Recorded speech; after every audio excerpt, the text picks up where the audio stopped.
Murakaza neza kuri Kivora Media. Mu gice giheruka twasize Aline amaze kumenya ko hari ibanga rikomeye ryari rimaze imyaka myinshi rihishwe n'umuryango wiwe. Se wiwe yari amaze kwemera ko hari ukuri atigeze amubwira. Reka twinjire mu gice cyane. Aline yari yicaye imbere ya se, amarira yari yuzuye mu maso, yashaka kumenya ukuri kose. Dawe, ndakwinginze ntusubire kunyihisha n'ukuri. Se wiwe arasunika intebe yiwe gatoya, yunamika umutwe. Haciye akanya atangura kuvuga.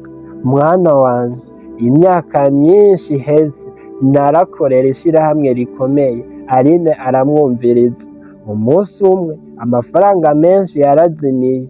None vyagenze gute ga papa? Abantu bose baciye bavuga ko ari jewe nayivye. Aline aca aramuraba cane. Mbega wari wayivye? Se aca arahaguruka. Oya, sinigeze nyiba n'urudeni na rumwe mwana wanje.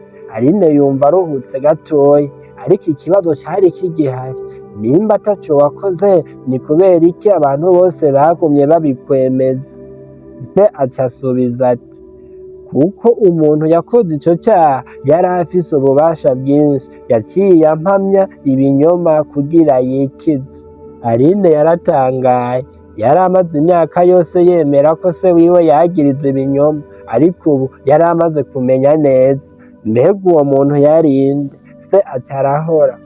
Yarasa n'uwutinya kuvuga iryo zina, amaherezo ati, nta vyiza vyozana kubivuga. Ariko Aline ntiyanyuzwe. Yari yiyemeje kumenya ukuri kose.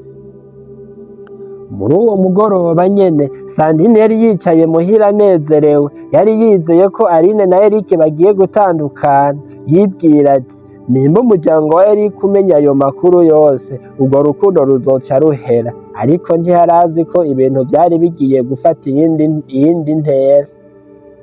Bukeye Eric yaraje kuraba Aline. Akimubona yaciye amenya ko hari ikintu kitagenda neza.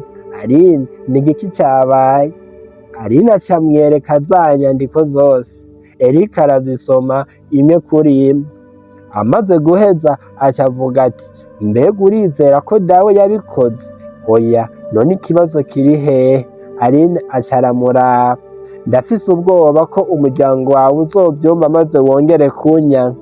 Eric aca afata ukuboko kwiwe. Umutima wiwe wari ushikamye. Ndakwemerera kandi ndemerera umuryango wawe. Aline yumva amarira yongeye kuza mu maso, ariko yari amarira y'icizere.